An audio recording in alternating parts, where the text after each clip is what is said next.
अस्सलाम वालेकुम YouTube family, कैसे हैं आप? उम्मीद करती हूँ अच्छे होंगे। एक नई वीडियो के साथ मैं आपके सामने हाजिर हुई हूँ। वीडियो देखने से पहले चैनल को सब्सक्राइब कर लें और बेल आइकन को प्रेस करना ना भूलें ताकि आपको हर नई आने वाली वीडियो का नोटिफिकेशन टाइम पर मिलता रहे। तो चलते हैं अपनी वीडियो की तरफ। मुत्तहिदा अरब इमारात में 5 दिसंबर बरोज़ हफ्ता कोरोना वायरस के 1214 नए केसेस रिकॉर्ड किए गए हैं। मुत्तहिदा अरब इमारात की वजारत सेहत की जानिब से जारी आदाद-ओ-शुमार के हवाले से बताया गया है कि मुतासरीन की मजमूई तादाद 1,75,276 तक पहुँच चुकी है। चलते हैं अपनी अगली खबर की तरफ। गुज़िश्ता हफ्ते अबू धाबी के मशहूर बुलंदोबाला मिना टावर्स को 10 सेकंड के अंदर मस्मार कर दिया गया।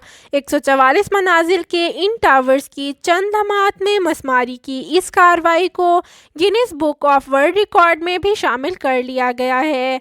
इन बड़े रकबे पर फैले हुए टावर्स की मस्मारी के बाद यहाँ पर शानदार और जदीद तर्ज की मार्केट्स तामीर की जाएंगी। आसपास के दुकानदारों का कहना है कि एयर कंडीशन मार्केट्स, नई रिहायशी इमारात और रेस्टोरेंट्स और कैफेटेरियाज के बाइस यहाँ नए ग्राहकों और सियाहों की एक बड़ी तादाद उमड़ आएगी, जिससे कारोबारी तबके को बहुत ज़्यादा फ़ायदा मिलेगा। चलते हैं अपनी अगली खबर की तरफ।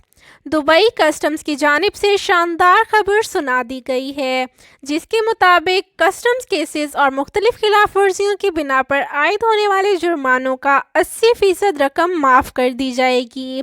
इस तरह अब कुल जुर्माने की सिर्फ 20% रकम अदा करना होगी।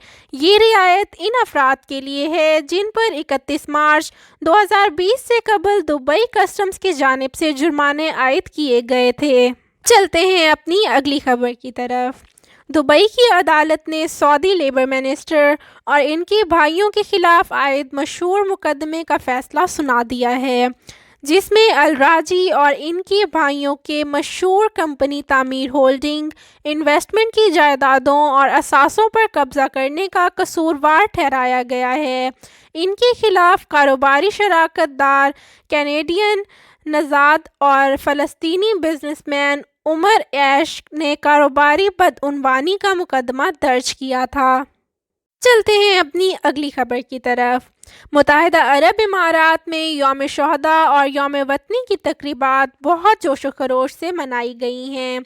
यौम शोहदा पर 7 मरहूम अफराद को शहीद का दर्जा देकर इमारात ने आला तरीन एजाज़ से भी नवाजा गया है, जिसमें एक पाकिस्तानी डॉक्टर मोहम्मद उस्मान भी शामिल थे, जो कोरोना के मरीज़ों का इलाज करने के दौरान खुद भी इस मोजी मर्ज के हाथों ज़िंदगी की बाजी हार गए। इमाराती हुकूमत ने शहीद का दर्जा पाने वाले एक इमाराती को खिराज तहसीन पेश करने के लिए एक नई मस्जिद तामीर कराई है, जिसका नाम भी इसी शहीद के नाम पर रखा जाएगा। अब चलते हैं अपनी अगली खबर की तरफ। मुत्तहिदा अरब इमारात और इसराइल के दरमियान अमन मुआहदा चंद माह कबल तय पाया था। ताहम दुबई एक्सपो 2020 के लिए इसराइल को भी अपना स्टॉल लगाने के लिए इमाराती हुकूमत ने पिछले साल ही दावतनामा भिजवा दिया था। इस हवाले से इसराइली एक्सपो कमिश्नर का कहना था कि इसराइल को एक्सपो 2020 दुबई के लिए दावतनामा 18 माह कबल ही मौसूल हो गया था, जिसके लिए हम इनका शुक्रिया अदा करते हैं। अब चलते हैं अपनी अगली खबर की तरफ। मुत्तहिदा अरब इमारात के डिप्टी प्राइम मिनिस्टर और वज़ीर बराए सदारती अमूर शेख मंसूर बिन ज़ैद अल नहयान की अबू धाबी में होने वाली कैमल रेस ज़ैद ग्रैंड प्राइज कैमल रेसिंग में शिरकत करेंगे। चलते हैं अपनी अगली खबर की तरफ। गाड़ियों की खरीदो फरोख्त को आसान बनाने के लिए पहला जदीद मॉडल 6 दिसंबर को शुरू होने वाली जी-टेक्स 2020 में नुमाइश के लिए पेश किया जाएगा। इस मॉडल के तहत गाड़ी खरीदने के ख्वाहिशमंद शख्स को गाड़ी खरीदने और फिर रजिस्टर्ड करवाने के लिए शोरूम जाने की ज़रूरत नहीं पेश आएगी। अगर मेरी वीडियो अच्छी लगी हो तो लाइक, शेयर और सब्सक्राइब करना ना भूलें। मुझे इंस्टाग्राम और फेसबुक पर भी आप फॉलो कर सकते हैं, इनकी लिंक डिस्क्रिप्शन बॉक्स में मौजूद हैं। वीडियो को मुकम्मल देखने के लिए बहुत बहुत शुक्रिया।